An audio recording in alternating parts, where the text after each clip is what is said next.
To kick off the conference, our energy god, Bob Powell. Bob. Thank you very much. Thank you, Bob. Energy god's a little bit difficult to live up to. I see a couple of familiar faces here. They might perhaps not think I'm the energy god. They really are. This feels really good. I'm not used to seeing the Texas flag on the surfboards, but I get it. I happen to live in California, so I love the theme here.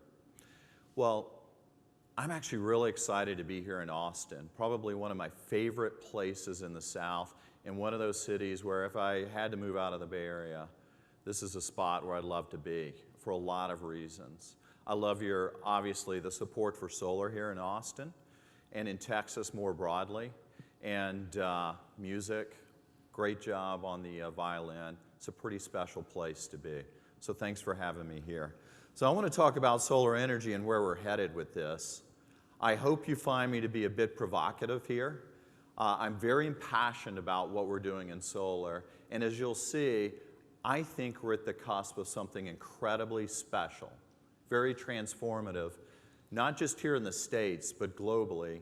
And I want you to feel good about it and get behind this effort as well. Okay. So I'm going to start with the punchline first, which is I actually think right now we're at the biggest retooling in the history of the planet, and solar is at the center of that. I'll tell you more about why I feel that way, but transforming the energy equation is so important. It touches every community on the globe, and solar happens to be in a spot where we will be the player at the center of it all. So I'd like to tell you a little bit about how I get to that conclusion. Now, I'm not the only one who feels this way. For example, the Guardian newspaper in the UK recently said, solar's won. Solar is there, it's here, and it will transform the world as well. So 3 trends I'd like to talk about at the beginning that really begin to build up the conclusion that we have at SunEdison. Lower cost, increased performance in solar, and actually the advances in energy storage that will really enable solar to deploy in a much different way in the future. So let's talk about lower cost. Actually, when I first started, when I left PG&E and went to run a solar DG company, that was in 2008. Now, this says $275 a watt all in for solar. It was actually, we were buying panels above $3 a watt in 2008. So you look at the costing now, there is a dramatic decrease in the all-in cost for solar on a per watt basis. Ultimately, that translates into much lower cost of energy. And as you'll see, when you compare it to other forms of power generation, it will become the lowest cost alternative in a very interesting fashion. So 57 cents a watt now, 32 cents as we predict by 2020. Totally transformative. And I would say that as you think about this, think about Moore's Law, which says every 18 months, the cost of semiconductors will halve and the performance will double. Solar technology is largely semiconductor material, and I would posit that Moore's Law is in effect here. We've seen it, we will continue to see it. Increased performance. So that's the second part of Moore's Law, right? The performance aspect. Since 2008, roughly 50% greater efficiency. So I was actually in Northern California last week on a Kohl's department store that we had installed in the earlier 2000s, in 2006. Those panels that are in that store on the roof are actually half as efficient as the ones we would put on a roof right now. It's happening, and it's happened.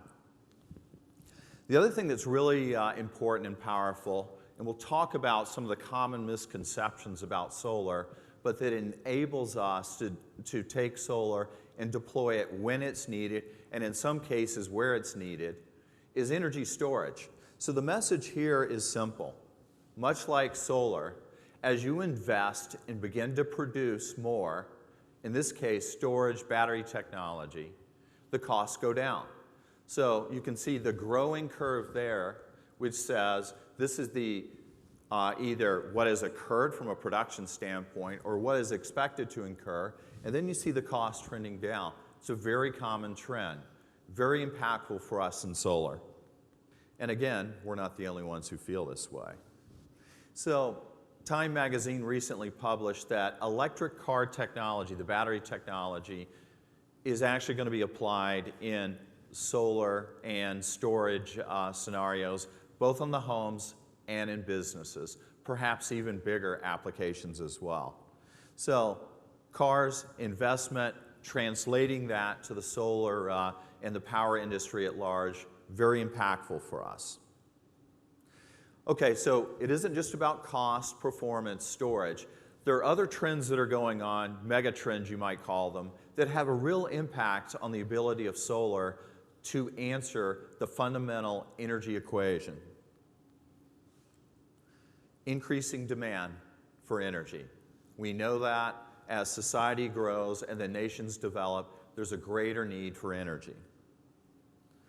Actually, there's an incredible amount of political tension over fossil fuels. That's not a new story, but we see it being played out right now globally.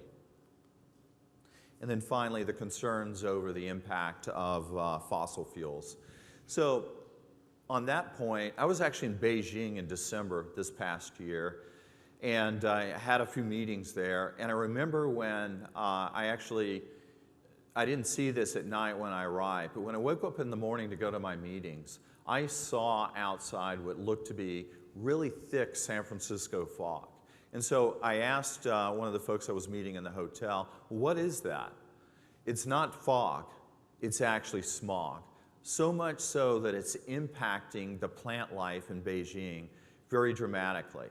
So the political leaders in China, many of whom live in Beijing, get this. And as a result, they're very boldly installing solar. And actually, that will become the predominant form of energy installation and capacity growth in the future. Well, that impacts all of us. In our community here in Austin, in the Bay Area where I live, all over the globe, that's a mega trend that's affecting us. So a few things on the global energy increase and then the fuel mix associated with that. We're going to need 11 terawatts of additional capacity by 2035.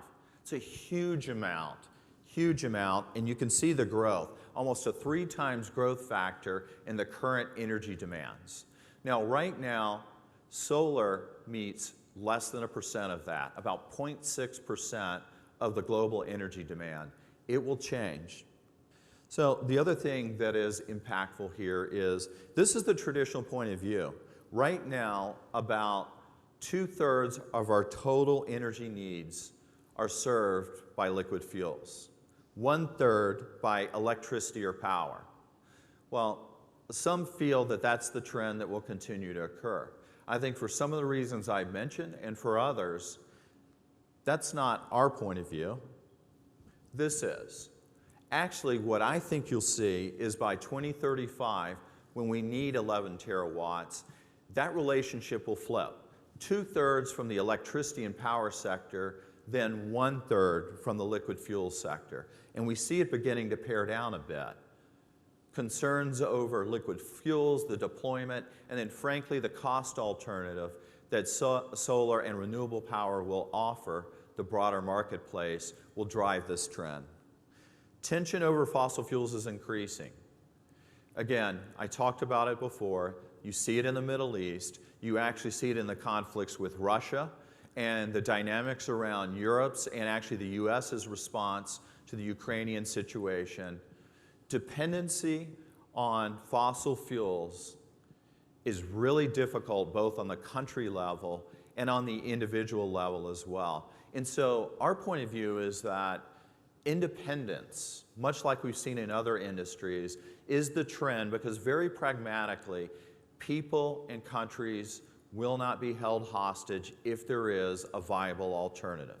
and we offer that viable alternative. Concern over the environmental impact of fossil fuels. We know that global warming, the story I told you about Beijing, communities are waking up. This community has woken up to it. Communities, scientists, legislators. I'm very proud that in California, our legislature and actually the Utility Commission in partnership with the utilities has created some very special programs that really help to jumpstart solar in California that the whole world benefits from. With those influencers on the technology side, on the social side, we think and we posit that we're at the tipping point. Solar will become the least costly all-in energy resource. It will become the dominant renewable energy resource. And what we believe is that by 2020, $7 trillion of capital in that year will be invested in solar. It's a lot of money, and that drives a lot of innovation, and that speaks to a lot of the trends that we see as inputs to that. Now, there are common misconceptions about solar. I'd like to talk about three primary misconceptions. It's too expensive, dependent on government subsidies. To be sure, government subsidies have been fantastic and have supported the kickstart of solar. I'll talk about it in a second, but there are markets right now where it isn't too expensive, and in fact, we're at grid parity. It's not reliable, dependent on weather. And then finally, it takes too much space. So let's cover the first one. It's too expensive. As I said, solar electricity is in grid parity in some markets. We have two fantastic projects in Chile that we built, both of which, without major government subsidies, are actually below and competitive with the power grid. Solar in Chile is right now at parity in most and many of the markets relative to the buying price that consumers of power pay. Very impactful, and as you'll see here, that's not the only place.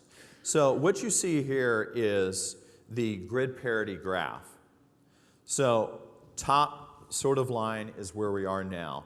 So grid parity markets based on the retail price of electricity relative to the solar resource, all right? So what you see is as we hit 2020, with cost going down, there are many more markets where grid parity occurs. So we're at grid parity now, and in many markets, we will see solar be the lowest cost of energy, period, all in. So we can't rely on it because it depends on weather. The intermittency issue with solar. I talked about storage. You know that's probably where I'm headed here. That's exactly where I'm headed. The great thing about storage is it allows us to then take solar in the day, deploy when the power is needed, and at the right price points that we see coming very soon, in a cost-efficient way, you make solar a firm resource. Okay, so it takes too much land. You may see, or you may not be able to see, the dots up here. You can see a few of those, but if you can't see them very broadly on your eye, there's a reason for that. This is the chart that shows how much land is needed to take on the global energy needs, the electricity needs of the world. I don't think that's too much space. In fact, if you compare that with fossil fuels, for example, let's use coal as an example, the mining extraction, the transportation system that it takes to get to the power plants, the power plants themselves, the ash ponds, the disposal of that, the transmission and distribution, you start thinking about a footprint that's very different than a footprint with solar, which is, yes, manufacturing, but predominantly a very modular and a pretty dense resource. And because it's modular, you can place it in locations that are potentially less impactful. So I don't think space is really the constraining factor here. So we're at the tipping point, and as I said, with the influencers, technology, socioeconomic, solar will become the least costly energy source, the dominant renewable energy resource, a magnet for investment. The impact is going to be a total retooling of the energy infrastructure. We'll go from centralized to distributed generation. A lot of implications with that. And then a shift to an electricity-based energy economy. As I said, the flip from predominantly liquids to electricity. Centralized to distributed. The infrastructure will change. So generation, transmission, distribution. That's the model now. It is a dependent system. Centralized requires utilities, FERC in the US, regulatory agencies, etc. Very dependent model. I liken this to the wireless industry in the past, where you had one way to get telephone service. Forget the data service that wasn't even available. Dependence. So distributed generation fundamentally changes that equation. You actually can control and be independent of the utility regulatory infrastructure, and there's an opportunity for utilities here I'll talk about. Another thing that's interesting too is if you think about, as an example, a nuclear plant, it takes 10 years to build a nuclear plant. So let's just say a gigawatt or two power plant.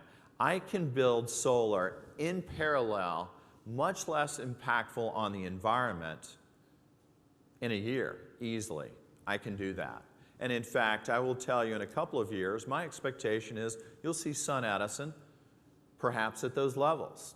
We'll see, but I think we can do it. So the relationship to energy will change. And this is something that's really important to me, and I'm going to talk about later about the communities and how we feel and some of the things we're doing in the communities. But again, go back to the wireless example. How about go back to the computer example? Centralized sort of servers and really your relationship to computing was very much defined by a large data center. When I first went to undergraduate school, I actually had to fill out data cards, the punch cards, to run computer programs. Remember that? Well, there's probably laptops, a bunch of laptops around here.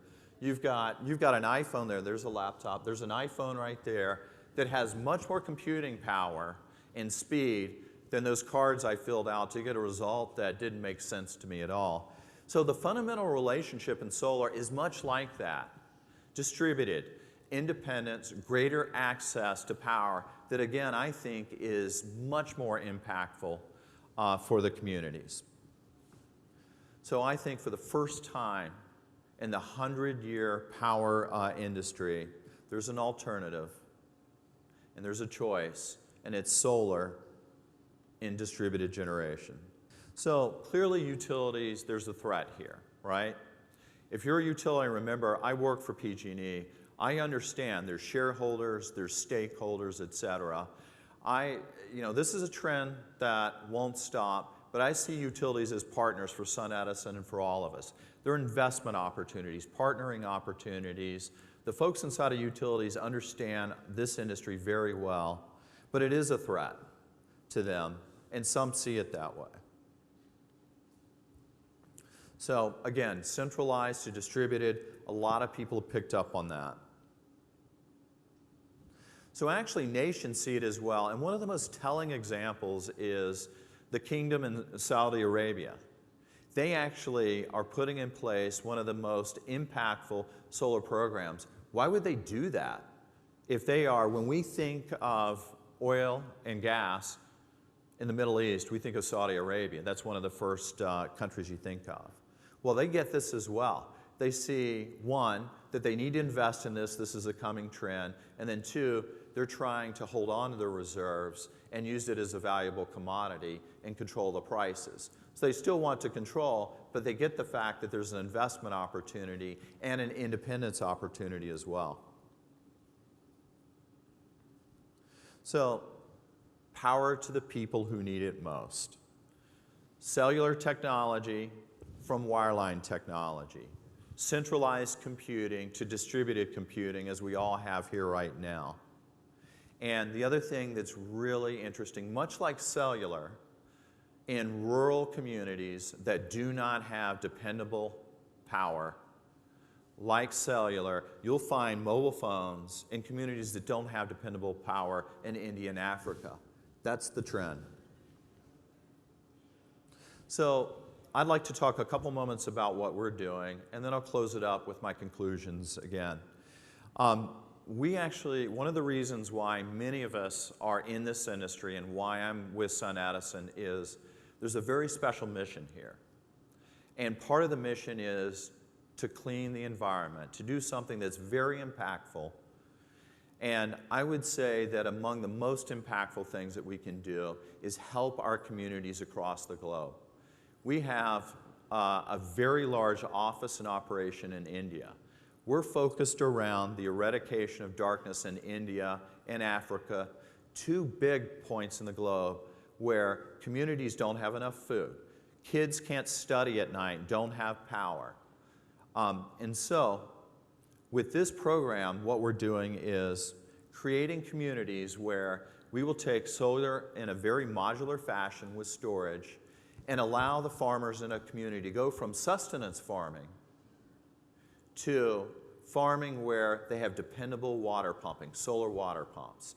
Communities in Africa that need power for just rudimentary things, things that we take for granted, for cooking, for seeing at night, for studying, those types of things. Really impactful.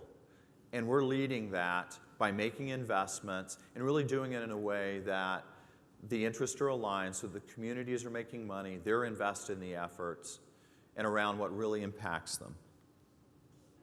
So there's a lot of benefits to it. I don't think I need to state them. The impact is dramatic with our program, eradicating darkness. So, technology social changes that are driving the move toward renewable energy will change the global power structure. That's my firm belief, and I hope that you get that as well. Energy is central to our existence. It's fundamental to everything we do. And I think it's the defining issue of our time. So I think what you will see is, and I'll ask you to transition through these, from fossil fuels to renewables, from liquid fuels to electricity, from grid being the lowest cost alternative that really determines the pricing of power, to solar being the lowest cost. And independence is part of that equation as well when you escape from the grid. From intermittent solar to a world where you have solar combined with storage that makes it firm, usable all times of the day. Hydro dominates renewables. Solar now dominates renewables. And then one more. From centralized to distributed. So I'm going to go back to where I started. We're at the beginning of the greatest retooling, I think, in the history of the world because of the impact of energy and what power's role is in it, and then finally what solar's role is in it. So I hope that you see what I see, which is solar will be the dominant force in us getting there and impacting our communities, our businesses, and frankly, everything we do. So, thank you very much.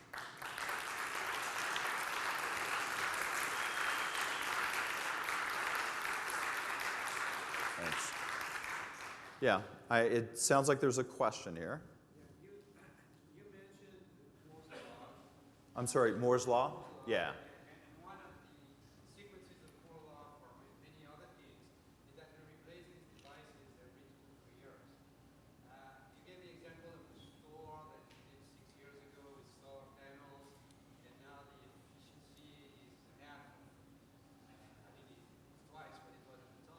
Right. So what do you foresee in the future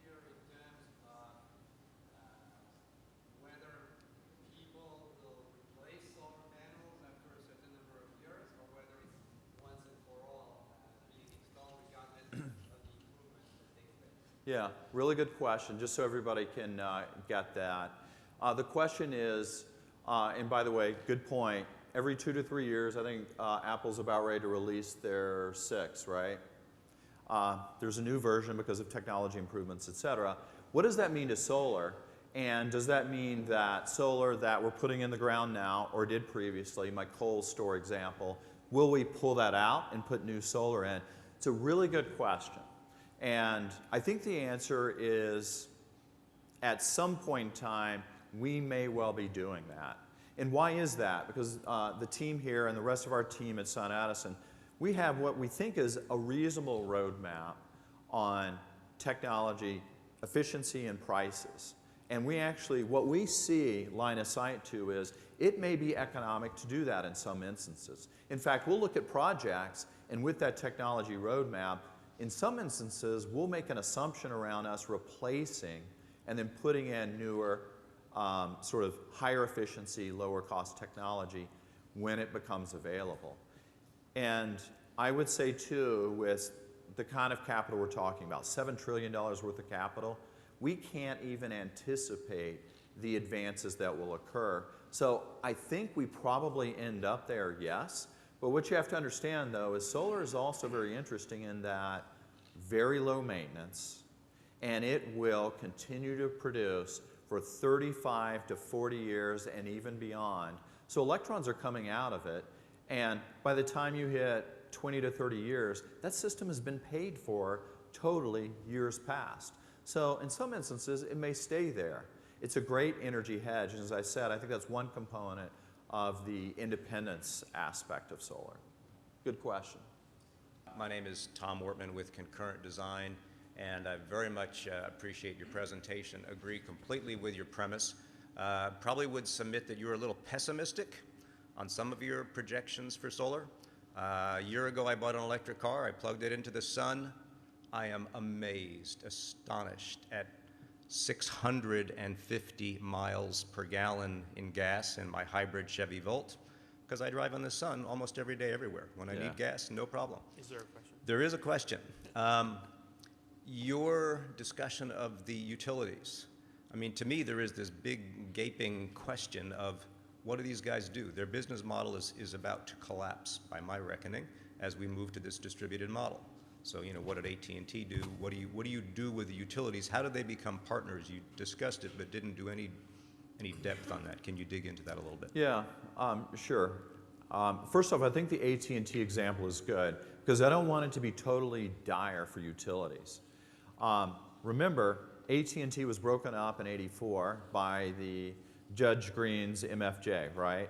Broken up, split apart, wireline companies because of market dominance. Well, what's happened in that industry is AT&T is totally reborn. Not as much reborn around the wireline infrastructure, but reborn around the cellular, the mobile technology, the data. That's huge. So that could be an opportunity for utilities. If they think of it as we understand this trend, and there are serious concerns about stranded costs and investments that need to be dealt with in our communities. But that was the same issue there. So if they're mindful about how they consider investment options, perhaps partnering options with companies such as SunEdison, I think there's an opportunity for a few winners to negotiate their way well through this. You know, what if there were, and there are some solar programs where utilities will rate-base solar and allow distributed generation to be put in place. So there's a lot of potential there if utilities embrace it. They don't always embrace new changes. But what I would be concerned about if I was inside, and I still have that mindset somewhat, is how do I get in front of this trend and not behind it? So I can't envision all the alternatives, but we're here to partner with the utilities to solve this. So it's a good question, and I love the fact that you think I'm pessimistic about solar. That's great.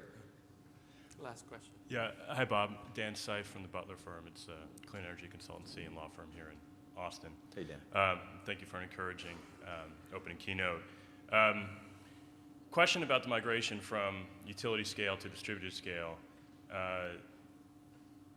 That definitely looked like the migration about 2-3 years ago here in the United States, when there was about 20 gigawatts of utility scale in the queue and less than 1 gigawatt of completed deals.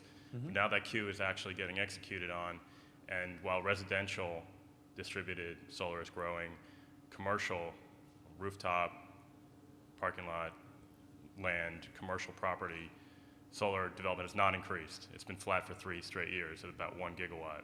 What do you think needs to be done on the developer and investor side rather than the utility or policy side to expand the commercial market in the United States? Yeah, good question. Now, we see our distributed generation business growing, and you may be right about that trend. There are a few things, actually a lot of things. I don't have time to answer all the equations to it. One is part of what we talked about up here. If you take solar at really interesting price points, combine it with storage, that's a much more compelling offering, right? Because there's dependency on things like net energy metering, those types of programs. You can much more effectively deal with the total energy footprint. There's some other things as well, though, in that regard. One is we address very little of the available C&I marketplace. Traditional financiers want rated entities. You know, honestly, most commercial industrial customers and business owners in our communities, they haven't got rated debt. So solving equations to really go out and sell solar to people that can't get it now. Mom and pop business, I've got a decent energy footprint, but nobody will talk to me because they're scared even though I've got good cash flows because the banks won't let you do it. There are things like that that need to be worked on, and frankly, we're working on now as well, looking at things perhaps on a portfolio basis. So cost, intermittency, and then dealing with the addressable marketplace are some of the key issues that I think really help us really explode that particular space, the DG C&I space. Thank you. Is it a short question, my friend? Short question, short answer. Sir, in the introduction by the master here, you talked about you were involved, instrumental in NRG's YieldCo. So what are the strategies to make sure that that's a good strategy that outlives the era of low interest rates from quantitative easing from the Fed and not just a specific time frame opportunity, because lowering the financing cost is part of the essential aspect of getting this grid parity?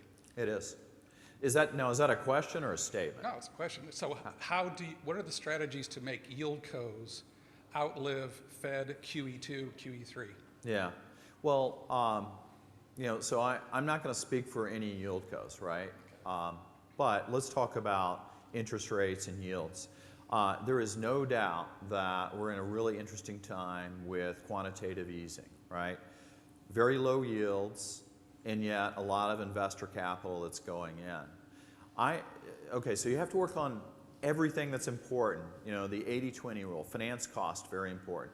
The other things I talked about up here, and I didn't talk about finance cost, are really important as well, because you have to expect that interest rates will go up, right?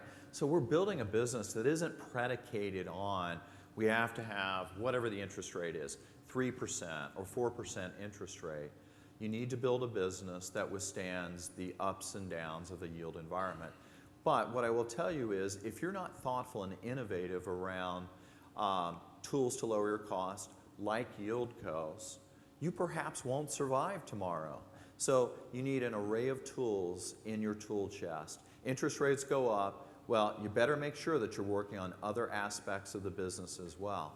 But yields can go up an awful lot, and those vehicles are still very compelling, right? So that's my answer. You need to make sure you work on not just that, but the other components of cost. Thanks. Thank Good you. question. Everybody, hand of applause for Bob Powell. Thanks. It's good to be here. Thank you. Bob, are you sticking around at all, or are you taking off? I'm going to stick around for a little bit. Okay. So if you you'll want see to me- catch Bob, he'll come out up the stage on top. If you want to talk to him,